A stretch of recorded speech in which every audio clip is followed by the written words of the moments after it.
Well, here's a hopeful brown trout angler heading out on the pier here in Ludington. It's a cold, blustery spring day. It's been warm here all week, but the weather took a dive. The fishermen have been blown off the lake. It doesn't look like we're going to be able to get out in the open water, but I know on the piers they're doing quite well. The problem with brown trout fishing at this time of the year is the weather, but I think we can bring you some action. So you stay tuned. I'm Fred Trost. It's Thursday night, time for Michigan Outdoors. From the rugged shore and woodlands of the north, its history of copper mines and iron ore, the Great Lakes fisheries. To the farmlands of the southern counties, we'll look around again at all that waits the sportsman in the state of Michigan. And sometimes when the moon brings out the diamonds in the snow, and the stillness of the forest lies encased in Arctic cold, the wind might whisper through the trees, listen if you can, it tells you of the beauty in this state of Michigan. Got a stringer of brown trout here. They look like they're probably all brown trout. Maybe a few salmon mixed in. You guys are waiting for us, huh? Oh. Well, put that down, Well, lift this up here. Lift this stringer up. Why, those are all brown. No, there's a... You got one coho. One coho. One coho. Oh, look at these. What's your name? Mark Tomlin. From where? Down around Ann Arbor. Oh, yeah? You guys come up here? We're all from Ann Arbor. Yeah. Too rough to boat fish, so we hit the pier. You mean you brought your boat up? Yeah, it's sitting in the Sitting over parking in the lot. parking lot. Yeah. Well, you're probably pretty happy with the way it turned out. Darn right. Real happy. Real happy. Well, do you catch them all on Cleos? A little bit of everything. Yeah. Any type of spoon was doing it out there. Yeah. All colors. Yeah. All colors? Yeah. All colors. Yeah. No spawn or anything? No, just All lures. spoons, hardware. What would you guys be running if you were out there trolling? Flutter spoons. A lot of flutter spoons and some small body baits. You know, little minnows and stuff, that type of stuff. Did you try it this morning in your boat? No, I didn't even launch it. We watched. We slept in, friend. Water's coming over here. It's just coming right over the breakwater here. Oh, I know it. But you guys, your party has done the best out here? Or? I think everyone. Other people have left. People have left already. Yeah, they've come limited in, out and limited gone out home. and left. So They've got them and gone. It was the morning the best time? we didn't start till 11. Noon. Noon. After 12. 12. Yeah. Well, you've only put in a couple hours. That's it. Yeah. Boy, that We got speaks. some work to do now, Yeah, Yeah. you bet. How are you going to cook them? Oh, I don't know. We Oh, got yeah. enough to try a lot of things. I guess so. Here, hike them up right up there. Hold those up for the camera. The party from Ann Arbor, who did very well. Well, that's great. Well, I'm going to go out and see if we can't get some guys catching them. All right. You leaving now? Yeah, we're taking off. You're we're taking gonna go off. to the cleaning station. Okay, well, good luck to you. Thank you. Oh, the wind's blowing and they're whipping their rods out here. How you doing? Oh, I got 4. 4? I think you should be happy about that. I am. Oh, good. Kind of cold though, huh? Yeah, I feel. Well, let's see if we can get somebody catching one down here. Whipping them out wearing the rain suits. Got your rain suit on, huh? Oh, you better have it too. How long? Gets a little breezy out. Yeah. How long you been out here today? I've only been out here for about 15 minutes now. Oh yeah, you got your gloves on, your suit on. I got one fish so far. For 15 minutes? Sure. Boy, is this hotter fishing than normal right now? Oh, this is very, very good today. Very good. Is that because of this lousy weather or what? Well, always a northwest wind. We always get a lot of fishing here. And northwest wind. That's what we want, the northwest wind. Well, good. Ugly, Good. ugly. Ugly weather. Ready. Good fishing. Okay, thanks. Whoa. When are you going to catch one? Pretty soon, I hope. Pretty soon? Just got here. You just did. I just had a hit. You had a hit? Yeah. I hope I didn't distract you there so you missed it. No, he hit it. So you haven't caught one yet? I just got here. That was the first cast. Oh, the first cast and you got a hit? Yeah. Well, that speaks real well. Let's see, you're running a sort of a chartreuse spoon. Yeah. I like that. Well, go ahead. Don't let me interfere because you got one sitting right out there waiting for you. How you doing? I'm doing fine. You local up here? Oh yeah, I'll just live over there a little ways. Oh, you lucky guy. The wind blows like this, you come out and clean up, huh? They're really in here. Now this morning, 7 o'clock this morning, nothing. Drove by about noon and I could see 2 guys had them on right then. You know, you run out here and fish all over the place. You know, you always hear that brown trout are morning fish. Nothing this morning. Nothing this morning. I think it has to do with the bait. The other day we were just around the corner. The shad were in there. Everybody caught fish. There was Chinook. There aren't any Chinook in here today for some reason. Or other. You complaining? Well, it's nice to get one that'll take you a mile Yeah? every once in a while. And nobody's caught a Chinook yet. No Chinook. There's a couple coho, but all the rest browns. Well, let's see what you're using. I've got just a Castmaster, but I put some laser tape on it. Oh, we got Oh. look what's happening behind you Yeah, here. my neighbor. Your neighbor, huh? He's got my lure. Hey, this guy wants his lure back. He's not gonna get her. He's not gonna get it. No. Oh, that's a nice brown. Yeah. Yep. Oh, I can see it's kind of tough, kind of tense in here by the rocks, isn't it? Sure is. Now, who's netting this for you? I really don't know what his name is. Oh, another fisherman here helping you out. Oh, look at this. Hey, you got him. What's your name? Terry Jensen. Terry. You know this fella whose fish you just netted? Nope. Are you local here? Yeah. You are. This is Terry Jensen. What's your name? Don McKay. Don McKay, meet Terry Jensen. How you doing? These guys now fish together and they do quite well. Hey, that is a nice brown. That is a nice one. Between noon and 2 p.m., everywhere you turned, you saw limits of brown trout. What a day on the pier. Look at that fish. Now, how many does this make for you for the day? 5. You're done. I'm done. That's not bad. I get to go home. Well, good. Hey, look at that. How long did that take you to catch those? Oh, an hour. Oh, rough work. Rough work. Very rough. Love it. Terry, thanks for your help. No problem. Oh, let's see what you got here. 4. 4? Well, no, you got one more for your limit. I know it, but I'm too cold. My hands are froze. Oh, hands are frozen. I can understand that. I didn't want him to take Oh, the look at show. this. Look at this. Look at the guys with their fish. Neighbors. Neighbors? Neighbors. Look at that. 1, 2, 3, 4, And we're 5. lucky enough to live a couple blocks away. We can come fishing every day. That's the life. Isn't that so? And what is your name? The life of Riley, living near the water in northern Michigan. Salmon, perch, bass, pike, walleye, catfish, they're all caught off the piers in the Great Lakes. But today, the northwesterly winds brought in the brown trout for a couple hours of banner fishing in Michigan outdoors.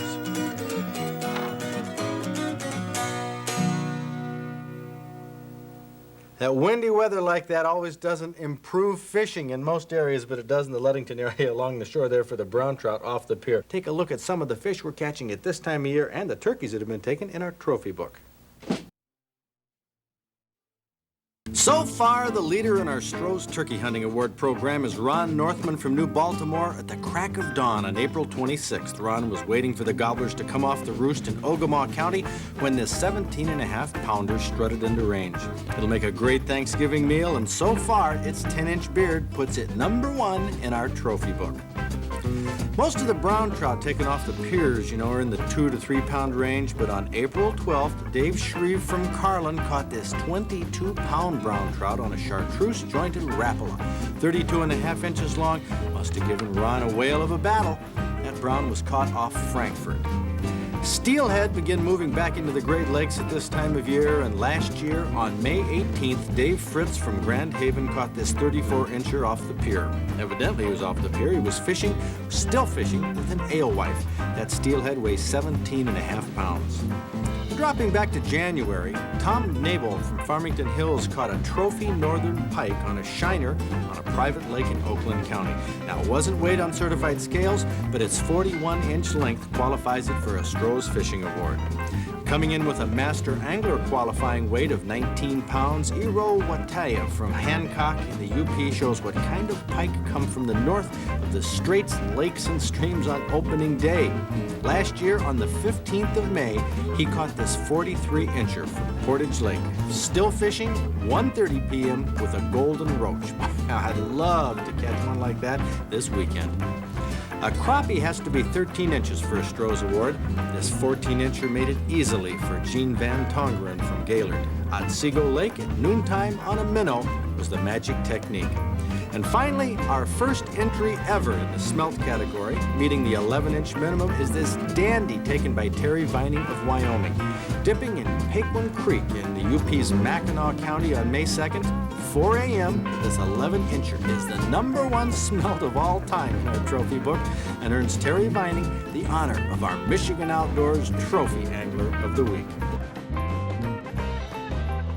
Well, Bob, we report on bass fishing on June 5th. Next week, it's the pike opener, which is today, which through the magic of videotape, we can bring you the show tonight, but be pike fishing today, and we're in the UP right now. Better believe it, we're in the UP right now. Bob, have a question in the mailbag from Al Tahelsky from Wyandotte. He wonders if a black powder pistol has to be registered.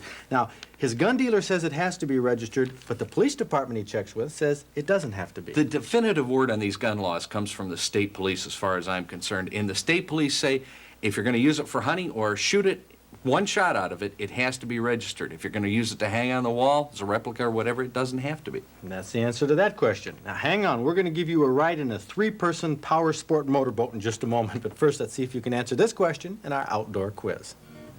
What is the largest largemouth bass ever caught on hook and line in the United States? In 1932, G. Perry caught a 22-pound, 4-ounce largemouth bass from Montgomery Lake, Georgia. That record has remained unbroken for over 50 years. Frank Kelly, Attorney General of this state, I want to welcome you to the show. You know, for all the howling that people do sometimes about free enterprise and the intervention of government, sometimes we need the Attorney General's office real bad to protect us from some of this free enterprise. That's true. You know, I'm talking about the scams. We've had one on the program here. This is the letter that was sent to us that Attorney General Kelly got. In short, it says it's an offer for a three-person power sport motorboat with outboard motor. $129. Right. Sound good? Sounds great if it were true. Now, you're filing an action against this company in California because this is the boat that they are delivering, sending to people. Yeah, purportedly sold by National Businessmen's Corporation, who mail very heavily in Michigan, especially to sportsman types who watch your show, sportswomen and men, and they're preying on them, saying that, giving them the impression that this boat is somehow an experimental boat. They want them to be one of the test group that's going to buy it for a special price. They mail it on confidential paper. It looks like government stationery, and it makes them think they're getting something exclusive for a real bargain price. They tell them that it's hard quality vinyl, like it's used in your telephone or in speed racing boats. They tell them they can use it for whitewater rafting, when in reality, Fred, it's the cheapest vinyl plastic you can buy. It's something that you wouldn't feel comfortable in your swimming pool. Now, I priced some of this at Toys R Us, a toy store. Right. You can buy a whole rig without the outboard motor for a little over $40. And this outboard motor, what a scream that is. Right. Also, the fact that, you know, people thought, it said here, you're to receive a three-person power sport motorboat. Right. Now, I tried to get an ice chest, a tackle box, my fishing rod in there, and I haven't even got the battery for the boat yet. And I got to admit, I was, well, to say disappointed isn't really the word for it, because I just took in some water right there that did not please me greatly. You couldn't get three people in there. No, there's no way that you get three people. It's obvious as you watch this tape. Isn't that against the law to say something like this, a three-person? Well, there's no question. There's many misrepresentations in their whole approach, saying that it's a whitewater raft, saying that it's for experimental purpose only, and that they want you to do research. It's all a ripoff in that sense. We have taken an action against this National Businessmen's Corporation. They are in Beverly Hills, California.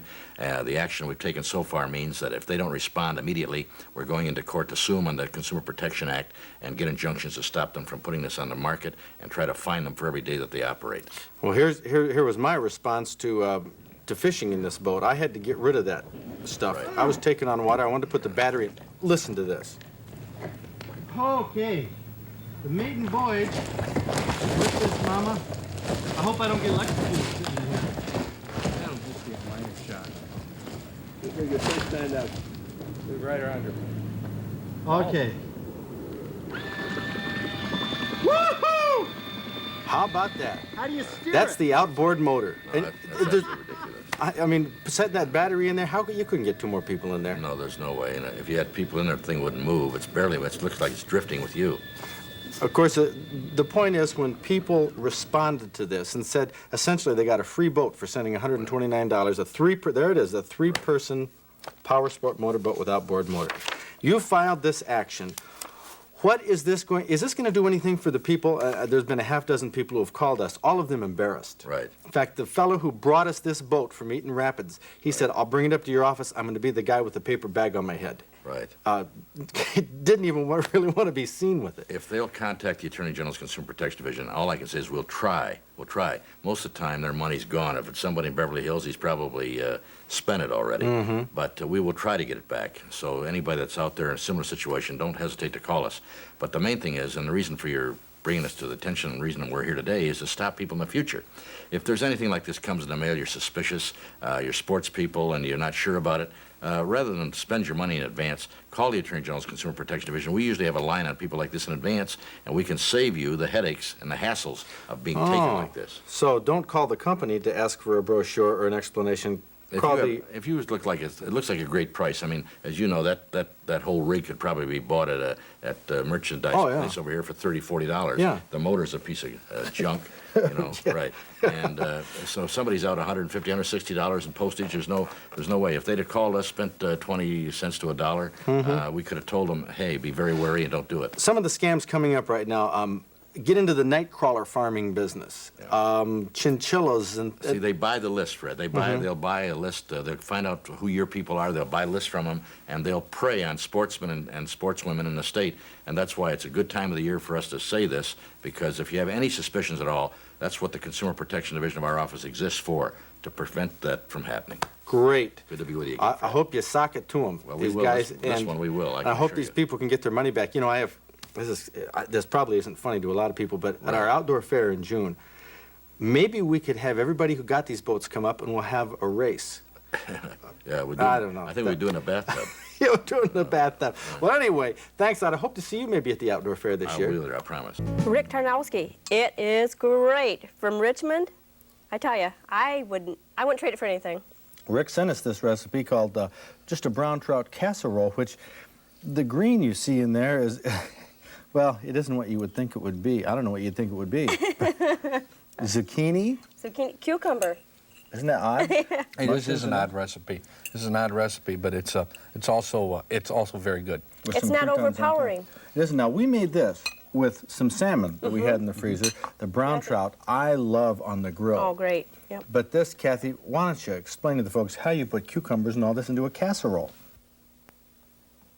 It looks like we're going to make a salad, Fred. We got cucumber, zucchini, onion, mushroom, croutons.